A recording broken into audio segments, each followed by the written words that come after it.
The radio crackled with static before the transmission cut to absolute silence. Lieutenant Colonel Raven Ghost, Blackwood stared at the empty sky above Kandahar province, her weathered hands gripping the binoculars so tightly her knuckles had gone white. Somewhere in that deceptive blue expanse, 3 Marines were dying. "Command, this is Overwatch 7. Still no contact with Whiskey 24, came the voice from the communications tent behind her. The young sergeant's tone carried that particular edge that every veteran recognized, the sound of hope slowly bleeding out. Blackwood lowered her binoculars and turned toward the cluster of aircraft mechanics huddled around the damaged Cobra helicopter. Its rotor blades hung at odd angles, twisted metal catching the harsh Afghan sun like broken promises. The bird had limped back to base 20 minutes ago with hydraulic fluid painting crimson trails in the sand, its pilot babbling about impossible shots and ghosts in the mountains. "Ma'am," Staff Sergeant Rodriguez approached, his face grim beneath desert camouflage paint. "Satellite imagery shows Whiskey 24 went down approximately 6 clicks northeast of Checkpoint Bravo. Heavy insurgent activity in that sector." The assembled aircrew exchanged glances. Captain Hayes, the squadron's golden boy, shook his head slowly. "That's a death trap, Colonel. The Taliban have been moving heavy weapons through those valleys for weeks. Send a bird into that maze and you're signing death warrants." Blackwood studied the tactical display spread across the hood of a Humvee. Red markers indicated known enemy positions, a constellation of threats surrounding the crash site like hungry wolves circling wounded prey. The mathematics were brutal. Every minute of delay meant higher probability of Marine casualties, transitioning from wounded to killed in action. But there was something else in those mountains, something the surviving Cobra pilot had mentioned between morphine-induced whispers. He'd spoken of impossible maneuvers, of an aircraft that moved through hostile airspace like it was reading the enemy's mind. The other pilots had dismissed it as trauma-induced hallucinations, but Blackwood recognized the description. She'd heard stories like this before, whispered in ready rooms and maintenance hangars across 3 combat deployments. Tales of a pilot who flew like the machine was an extension of her own nervous system, who could thread a helicopter through anti-aircraft fire with the precision of a surgeon's scalpel. The stories always ended the same way, with miraculous recoveries and grateful Marines, and a pilot who vanished before anyone could ask her name. Now, staring at the crash site coordinates, Blackwood understood why the radio had gone silent. Someone was already en route to those mountains, flying alone into what military strategists would classify as a suicide mission. The question wasn't whether someone would attempt the rescue. The question was whether any of them would make it back alive. The desert wind carried the distant sound of rotor blades, growing fainter with each passing second, as someone flew toward certain death with nothing but skill and stubborn courage as weapons against impossible odds. 27 minutes earlier, Chief Warrant Officer Kestrel Wraith Dovecrest had been elbow-deep in the engine compartment of her US-60 Black Hawk, cursing the maintenance schedule that had grounded her bird during active operations. The helicopter, tail number 9126437, though she simply called her Mercy, was more than just aircraft to Dovecrest. After 14 years of flying combat missions, the Black Hawk had become an extension of her own body, responsive to her touch in ways that mystified other pilots. The emergency klaxon shattered the afternoon heat like breaking glass. Dovecrest's head snapped up, hydraulic fluid still dripping from her fingers as the base loudspeaker crackled to life. "All available aircraft to immediate standby. We have Marines down in hostile territory." Around the flight line, aircrew scrambled toward their machines with practiced urgency. But Dovecrest remained motionless beside Mercy's engine compartment, listening to the radio chatter flowing from nearby helicopters. The coordinates placed the crash site in the Korangal Valley's most treacherous sector, where Soviet-era Stinger missiles waited in cave mouths like patient spiders. "Maintenance says you're down for another 6 hours, Wraith," called Technical Sergeant Chen from beneath the tail rotor. "Missing blade balance weights and a cracked transmission mount." Dovecrest's gray eyes swept across Mercy's cockpit, taking inventory with the methodical precision that had earned her reputation as the squadron's most technically proficient pilot. The aircraft was flyable, barely. The missing weights would cause vibration that would make precise maneuvering nearly impossible. The cracked mount meant the transmission could fail catastrophically at any moment. But 20 miles away, 3 Marines were bleeding out in enemy territory while command debated risk assessment matrices and acceptable loss ratios. "Chen, how long to get the weights balanced?" she asked, her voice carrying the calm authority that had guided dozens of successful rescue missions. 4 hours minimum, ma'am. Maybe 5 if we run into complications." Through the shimmering heat waves rising from the tarmac, Dovecrest watched Captain Hayes's Cobra spin up its engines. The sleek attack helicopter would provide fire support for the eventual rescue mission, but fire support couldn't extract wounded personnel from hostile terrain. That required a pilot willing to put their aircraft precisely where enemy weapons could reach it, to hover motionless while medics loaded casualties under direct fire. Hayes was competent, but he flew by the book. The book didn't account for Marines dying while regulations were consulted. Dovecrest pulled on her flight helmet and began pre-flight procedures with muscle memory developed across thousands of flight hours. Her fingers moved across switches and gauges with practiced efficiency, bringing Mercy's systems online despite the mechanical protests groaning from the transmission housing. "Ma'am, you can't seriously be considering." Chen's voice carried disbelief and growing alarm. "I'm not considering anything, Sergeant. I'm flying a rescue mission." Dovecrest's response held no room for argument. "Those Marines don't have 4 hours." The Black Hawk's engines spooled up with their characteristic whine, drowning out Chen's continued protests. Through the cockpit glass, Dovecrest could see other aircrew pointing in her direction, their expressions mixing admiration with concern. She'd earned their respect through competence, but respect wouldn't keep Mercy airborne if her transmission decided to disintegrate mid-flight.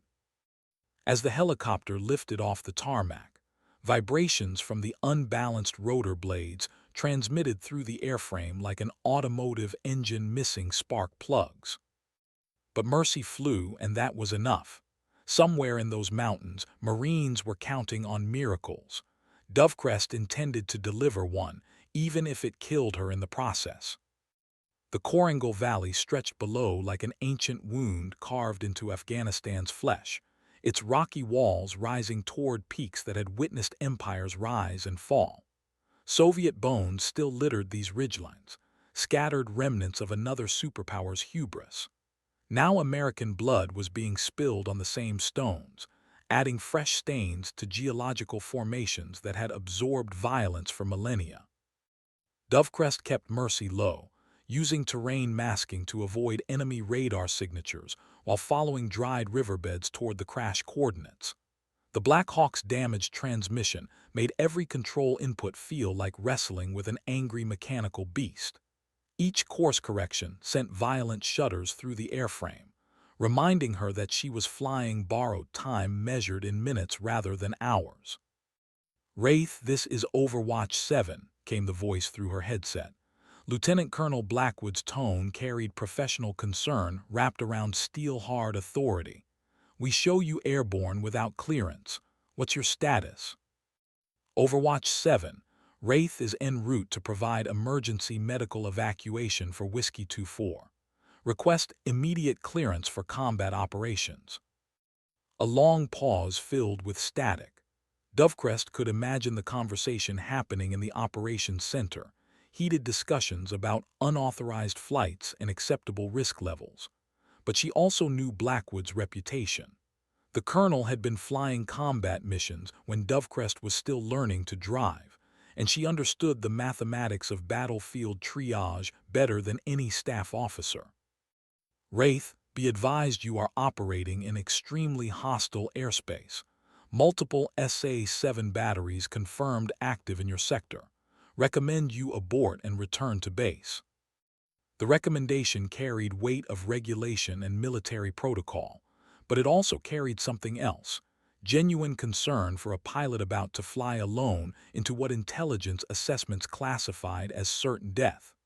Dovecrest adjusted her course slightly, following a canyon that would provide cover from the most obvious launch positions. Overwatch 7 understood, continuing mission. Through the cockpit glass, she could see smoke rising from a ridgeline approximately 2 miles ahead. The black column twisted skyward like a funeral pyre, marking where Whiskey 24 had met the mountain with physics-defying violence. But smoke also meant fire, and fire meant fuel cooking off, which meant time was running out for any survivors trapped in the wreckage. The radio crackled with fresh intelligence. All stations, be advised, hostile forces are moving toward crash site from multiple directions. Estimate 15 to 20 insurgents with heavy weapons. Dovecrest's jaw tightened. 20 militants meant coordinated ambush positions, interlocking fields of fire designed to turn any rescue attempt into a mechanical slaughter.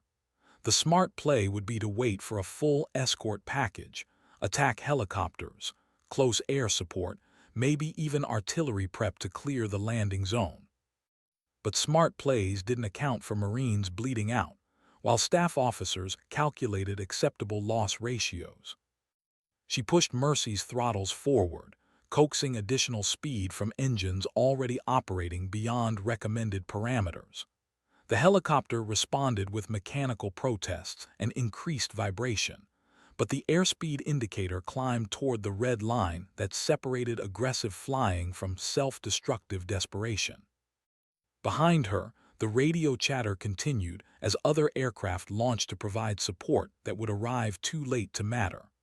Dovecrest flew alone toward the smoke column, carrying nothing but skill and determination against odds that military statisticians would classify as hopeless.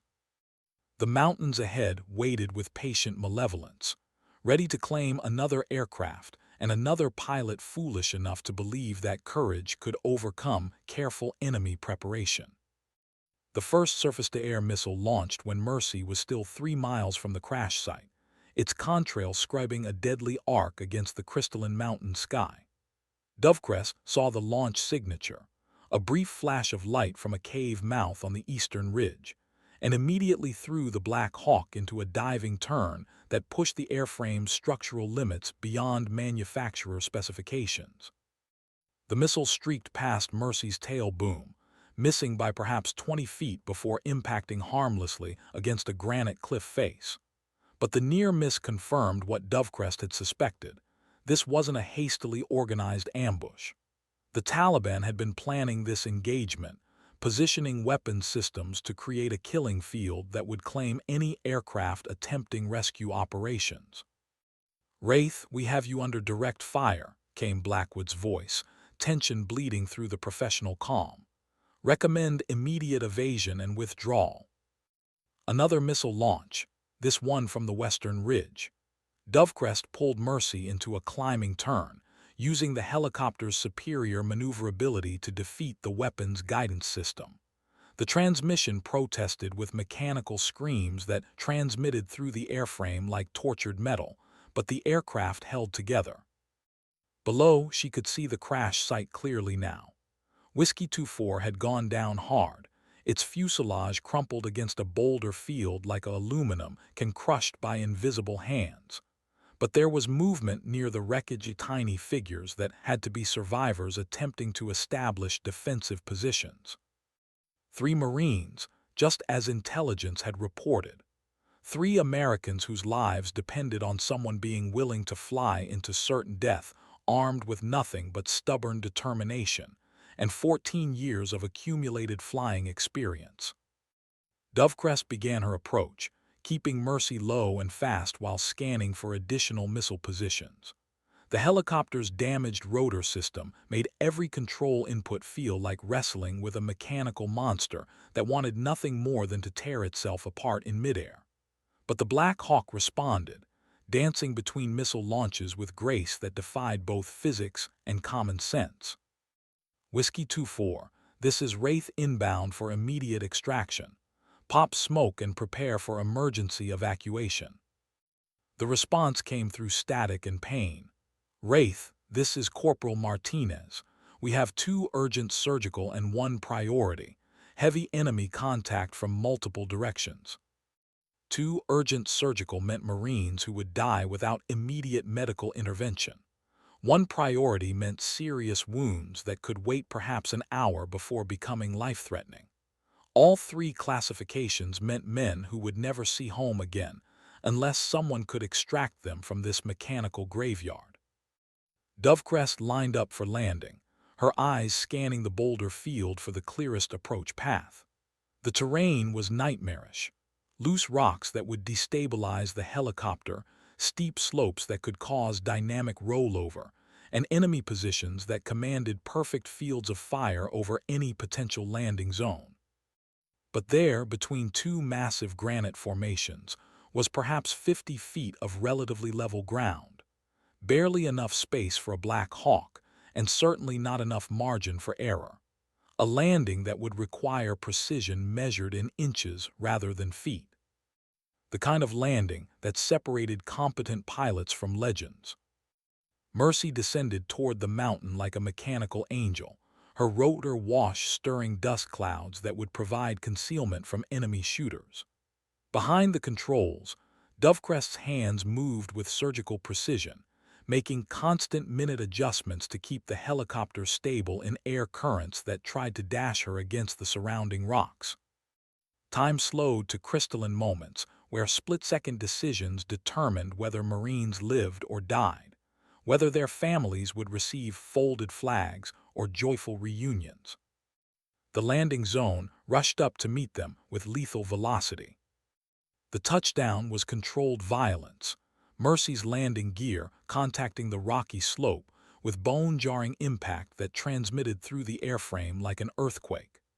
Dovecrest held the helicopter in a precarious hover, main rotor blades mere feet from granite walls that could shred the aircraft if she allowed even the slightest drift. Around the landing zone, automatic weapons fire erupted from concealed positions, muzzle flashes winking from cave mouths and rocky overhangs like deadly fireflies. Bullets sparked off boulders and whined through the air with the distinctive supersonic crack that every combat veteran learned to fear.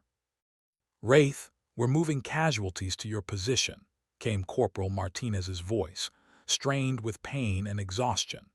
Through the dusty haze raised by Mercy's rotor wash, Dovecrest could see 3 figures stumbling across the boulder field, 2 of them supporting a third whose left leg hung at an unnatural angle. The first Marine, Lance Corporal Hendricks according to his name tape, had taken shrapnel across his torso, dark stains spreading across his desert camouflage uniform like spilled ink. But he was mobile, carrying one end of an improvised stretcher fashioned from rifle stocks and torn fabric. The second Marine required no stretcher. Staff Sergeant Williams moved with the determined gait of someone functioning on willpower and combat stimulants, a field dressing wrapped around his head where shrapnel had opened his scalp to the bone. Blood ran down his face in crimson rivulets, but his eyes remained focused and alert. The third Marine was the reason for this entire desperate mission. Private First Class Rodriguez had caught a sniper's bullet through his femur, the high-velocity round shattering bone and severing major blood vessels. Without immediate surgical intervention, he would bleed out within the hour. But between the Marines and Mercy's cargo bay lay 60 feet of exposed ground, swept by intersecting fields of fire from multiple enemy positions. Ground that had to be crossed, while hostile shooters concentrated their attention on preventing exactly this kind of evacuation. Dovecrest keyed her radio. "Martinez, I need you to listen carefully. On my mark, you're going to move directly toward my 3 o'clock position. Don't stop, don't take cover, just run. I'll provide suppression." The Black Hawk carried 2 crew-served weapons, a pair of M240 machine guns mounted in the doors. But Dovecrest was flying solo, which meant she couldn't provide covering fire while maintaining the delicate hover required to keep Mercy stable in the swirling wind currents. Unless she was willing to risk everything on a maneuver that existed more in theoretical flight training than practical application. Dovecrest adjusted her grip on the cyclic control, feeling the helicopter's mechanical pulse transmitted through her fingertips. 14 years of flying had taught her to read aircraft like other people read facial expressions. Every vibration, every subtle change in engine tone, every minute shift in control response contained information about the machine's condition and limitations. Right now, Mercy was telling her that the transmission was perhaps 5 minutes from catastrophic failure, that the unbalanced rotor system was creating harmonic vibrations that could tear the aircraft apart, and that attempting the maneuver she was contemplating would push every component beyond design specifications. But 60 feet away, 3 Marines were counting on miracles delivered by someone foolish enough to believe that skill and determination could overcome mathematical certainty. Martinez, stand by for covering fire. Move on my mark. Dovecrest pulled pitch and twisted Mercy into a sideways hover, bringing the door-mounted machine gun to bear on the nearest enemy position while maintaining visual contact with the stranded Marines. The maneuver was insane, dangerous, and absolutely necessary. The machine gun erupted in controlled bursts, spitting 7.62 rounds toward cave mouths and rock formations where muzzle flashes had revealed enemy positions. Dovecrest kept Mercy in an aggressive sideways hover. The helicopter canted at an angle that put tremendous stress on the rotor system, while allowing maximum fields of fire for the door gun. "Move, move, move," she called over the radio, watching through peripheral vision as the 3 Marines began their desperate sprint across the kill zone. Martinez and Hendricks carried Rodriguez between them, his wounded leg trailing blood droplets that painted crimson dots on the gray stone. The young Marine was unconscious now, his face pale with shock and blood loss, but his chest still rose and fell with shallow breaths that indicated life persisting despite massive trauma. Enemy fire intensified as the Taliban recognized the evacuation in progress. Bullets whined off rocks and sparked against Mercy's armored hull, some rounds finding gaps in the protection to punch holes in non-critical components. A warning light flickered on the instrument panel, hydraulic pressure dropping in the flight control system. Dovecrest ignored the warning and continued laying suppressive fire, walking machine gun rounds across suspected enemy positions with methodical precision. The helicopter shuddered with each weapon discharge, the recoil adding to the mechanical stress threatening to tear the aircraft apart. 30 feet, she called, watching the Marines' agonizingly slow progress across terrain that seemed determined to trip them, to delay them just long enough for enemy shooters to find their range. "Keep moving." Rodriguez's head lolled against Martinez's shoulder, his breathing becoming more labored as blood loss approached critical levels. The improvised stretcher was leaving a trail that would be visible from overhead, a breadcrumb path marking their desperate escape attempt across ground that had already claimed 1 aircraft. 20 feet. Martinez stumbled, nearly dropping his end of the stretcher as a bullet sparked off the rock beside his boot. But Hendricks steadied him, and the trio continued their shuffle toward Mercy's open cargo bay. Another warning light, transmission temperature climbing toward the red line that indicated imminent failure. Dovecrest could feel the helicopter's mechanical distress transmitted through every control surface, could hear the growing whine from the main gearbox that suggested catastrophic damage was seconds away. But the Marines were almost there, almost within reach of salvation, delivered by a machine that was literally shaking itself apart to provide covering fire for their escape. 10 feet. Martinez reached the cargo bay first, practically throwing himself inside before turning to help lift Rodriguez into the aircraft. The wounded Marine's face had gone gray, his pulse thready and weak beneath Martinez's searching fingers. "He's going into shock," Martinez called over the engine noise. "We need to get him to a surgeon now." Hendricks rolled into the helicopter, blood streaming from multiple shrapnel wounds but still functional, still fighting. Williams followed, his head wound having soaked through the field dressing to paint the left side of his face in scarlet. 3 Marines aboard. 3 Americans whose families would see them again, because someone had been willing to fly a disintegrating helicopter into certain death armed with nothing but stubbornness and 14 years of accumulated skill. "Hold on," Dovecrest called back to her passengers, pulling pitch to lift Mercy off the precarious landing zone. "We're going home." The helicopter responded with mechanical screams and violent vibrations, but it flew, rising above the valley floor with all the grace of a wounded bird determined to reach safety despite injuries that should have been fatal. Behind them, the mountains fell away like a bad dream, taking with them the smoke column marking where 3 young Americans had almost died far from home. The flight back to base became a desperate race between mechanical failure and medical necessity. Rodriguez's vital signs continued deteriorating despite Martinez's field medical care, his pulse growing weaker with each mile that passed beneath Mercy's struggling rotors. "Wraith, this is Overwatch 7. We have medical personnel standing by for immediate trauma intervention. What's your ETA?" Dovecrest glanced at the instrument panel, where warning lights painted the cockpit in ominous shades of red and amber. Transmission temperature had entered the danger zone 5 minutes ago, and the main rotor system was producing vibrations that made precise control nearly impossible. "Overwatch 7, Wraith is 12 minutes out with 3 passengers. 1 urgent surgical requiring immediate intervention." Through her headset, she could hear the controlled chaos of the base medical facility preparing for casualties. Trauma surgeons scrubbing in, blood supplies being cross-matched, operating rooms configured for emergency procedures. The machinery of military medicine gearing up to save lives that someone else had risked everything to deliver.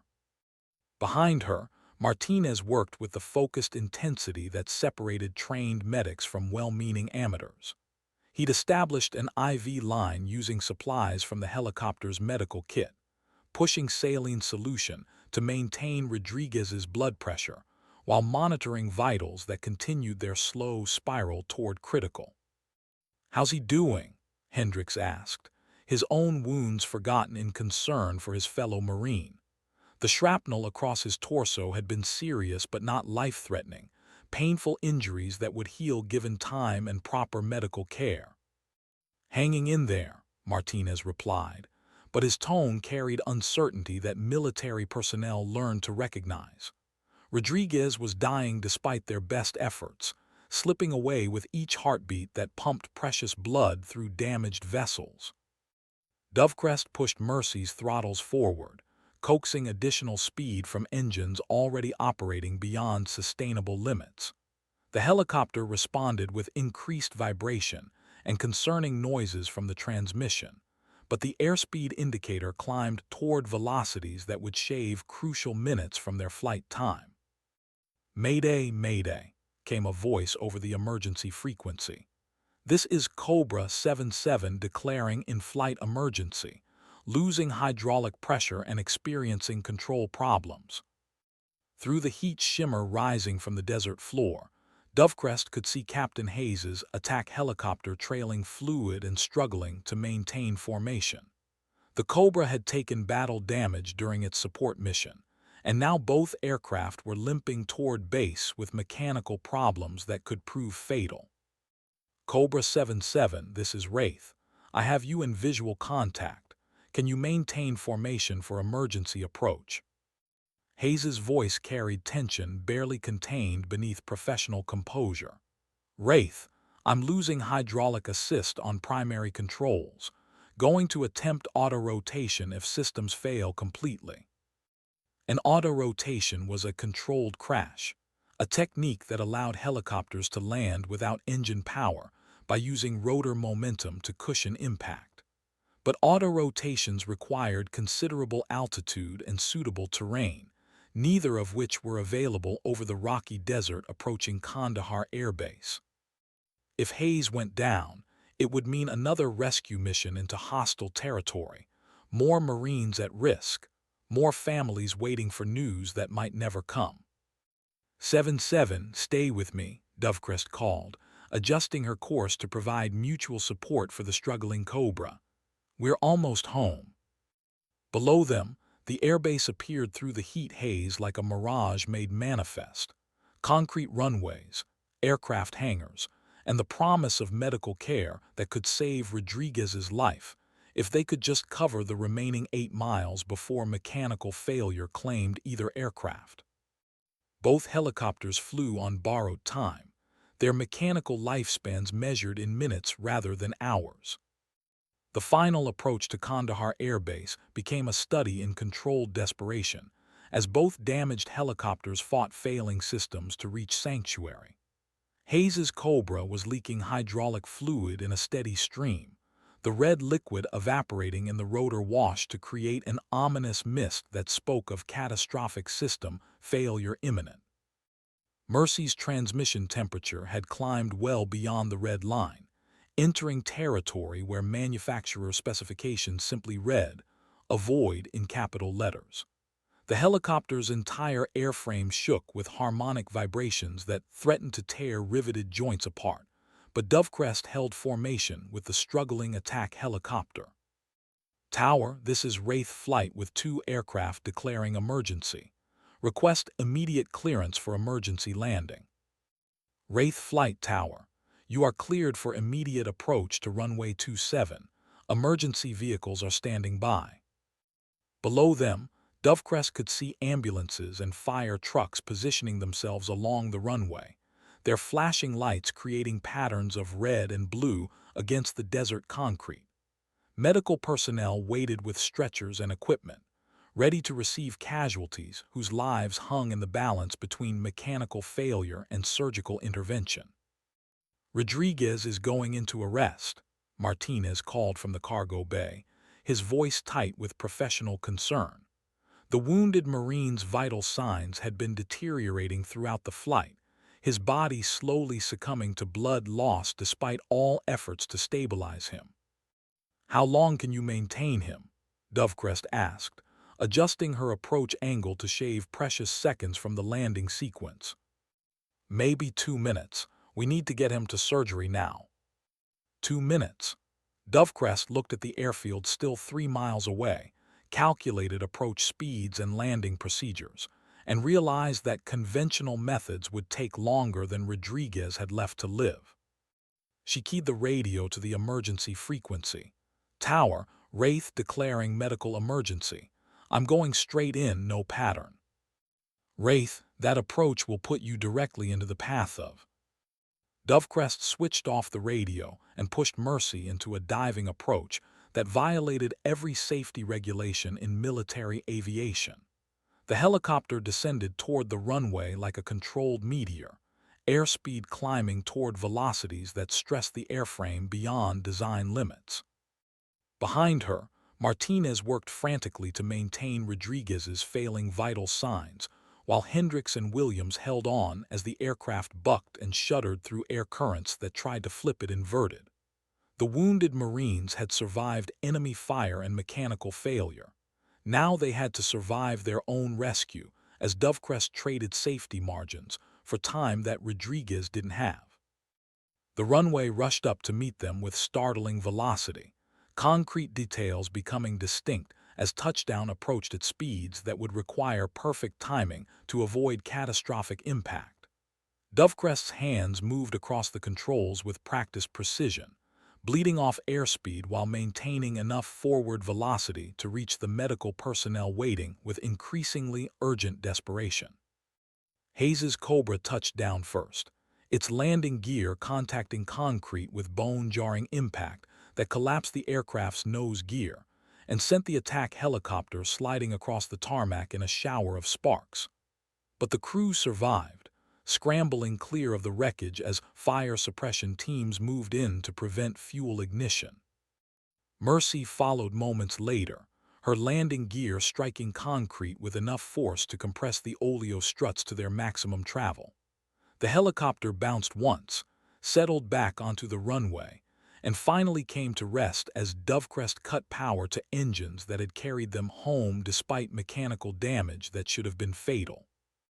"Medical personnel to aircraft," she called over the intercom. "One urgent surgical requiring immediate intervention." The cargo bay doors flew open as trauma teams rushed to extract Rodriguez from the helicopter. Martinez continued CPR as the stretcher was loaded into the waiting ambulance, his hands maintaining the steady rhythm that kept blood flowing to vital organs. "Will he make it?" Hendricks asked, watching the ambulance speed toward the base hospital with emergency lights blazing. Dovecrest removed her flight helmet and looked at the 3 Marines she'd pulled from certain death in the mountains. He made it this far. Sometimes that was all anyone could promise. The base hospital's trauma ward hummed with controlled urgency as surgical teams worked to save Rodriguez's life. Through the reinforced glass windows, Dovecrest could see medical personnel moving with practiced efficiency around the operating table, their green scrubs a stark contrast to the sterile white walls that had witnessed countless battles between skill and mortality. Martinez sat in the waiting area, his own wounds cleaned and bandaged, but his attention focused entirely on the surgery taking place 20 feet away. The young corpsman had maintained Rodriguez's vital signs during the desperate flight from the mountains, his field medical training making the difference between a wounded Marine and a casualty statistic. "Docs say he's got a fighting chance," Hendricks reported, returning from the information desk with updates from the medical staff. "The bullet missed the femoral artery by maybe a millimeter. Another few minutes and he would have bled out completely." Williams nodded silently, the head wound that had painted half his face in blood now reduced to a neat bandage that covered 12 stitches. The concussion symptoms were manageable, the doctors had assured him, though he would be grounded from combat operations for at least 2 weeks. All 3 Marines would recover fully. All 3 would eventually return to their units, to their families, to lives that had almost ended in an Afghan valley where empires went to die. They would carry scars, physical and emotional, but they would carry them as living men rather than names carved into black granite. "The colonel wants to see you," a voice said from behind Dovecrest. She turned to see Lieutenant Colonel Blackwood approaching, her expression unreadable beneath the professional composure that senior officers wore like armor. They walked in silence toward the operations center, past aircraft mechanics already preparing damage assessments for Mercy and Hayes's Cobra. The Black Hawk would require major transmission work before flying again, possibly a complete engine replacement. The Cobra might be written off entirely, its airframe twisted beyond economical repair. "You realize what you did was completely insane," Blackwood said as they entered her office. The walls were covered with maps, unit photographs, and commendation certificates that spoke of a career spent in places where American interests intersected with hostile intentions. "Yes, ma'am. Flying an aircraft with known mechanical defects into heavy anti-aircraft fire, conducting an unauthorized rescue mission without proper support, and then executing a non-standard approach that violated about 15 different safety regulations." Dovecrest remained silent, allowing her commanding officer to enumerate the charges that could end her military career. Court-martial proceedings, loss of flight status, possible prison time for endangering military personnel through reckless conduct. "You also saved 3 Marine lives that would otherwise have been lost," Blackwood continued, her tone shifting slightly. "Rodriguez wouldn't have survived another hour without surgical intervention. Martinez and Williams would have been overwhelmed by superior enemy forces." Through the office window, Dovecrest could see the flight line where aircraft prepared for evening missions. Helicopters lifted off into the desert sunset, carrying Marines and supplies to forward operating bases scattered across Afghanistan's hostile landscape. The war continued its grinding progression through days and weeks and months, consuming young Americans with mechanical efficiency. The official report will reflect that you responded to a medical emergency using exceptional airmanship under adverse conditions, Blackwood said finally. The unofficial reality is that you're certifiably insane, and I'm recommending you for the Distinguished Flying Cross. The medal meant recognition, career advancement, and acknowledgement that sometimes extraordinary circumstances required extraordinary responses. But medals couldn't resurrect damaged aircraft or restore Marines to perfect health. "How's Rodriguez doing?" Dovecrest asked. "Surgery went well. Doctors managed to repair the femoral artery and set the bone. He'll walk again, probably without permanent disability." Outside, another helicopter lifted off into the Afghan sunset, its navigation lights winking against the darkening sky as another crew flew toward danger armed with training and courage, and the hope that skill might prove sufficient against hostile intentions. The war continued, and tomorrow there would be other Marines who needed impossible rescues. 3 weeks after the rescue mission, Dovecrest found herself standing at attention in the base chapel as Lieutenant Colonel Blackwood read the citation for the Distinguished Flying Cross. The small ceremony included only essential personnel, the rescued Marines, senior staff, and a handful of aircrew who understood what had really happened in those Afghan mountains. For extraordinary achievement while participating in aerial flight, Blackwood's voice carried formal authority as she read from the official document. Chief Warrant Officer Dovecrest distinguished herself by exceptional flying skill and personal courage during a combat rescue mission in extremely hostile territory. The words were carefully chosen military language that transformed desperate improvisation into heroic narrative.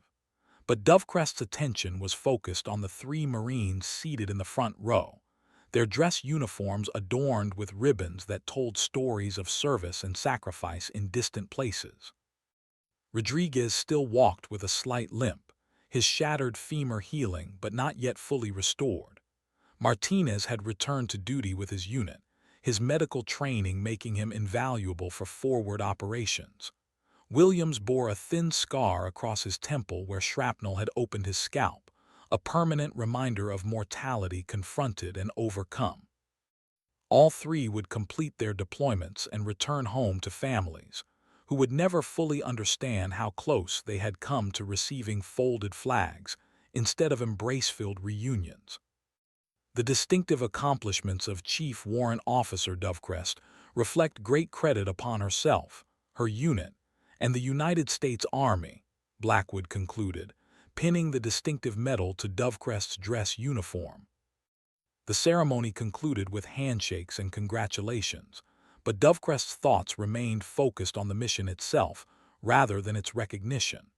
37 minutes of controlled desperation that had pushed both aircraft and aircrew beyond normal limitations, proving that sometimes impossible missions became possible through sheer determination. Later, as the chapel emptied and participants returned to their duties, Rodriguez approached with the careful gait of someone still learning to trust repaired bones. "Ma'am, I wanted to thank you," he said simply. "I know what you risked to get us out of there." Dovecrest studied the young Marine's face, seeing maturity that hadn't been there before the mountains. Combat changed people, she knew, sometimes breaking them, sometimes forging them into something stronger than they had been before. "Just doing my job, Rodriguez." "No, ma'am. Your job was to follow orders and maintain aircraft safety standards. What you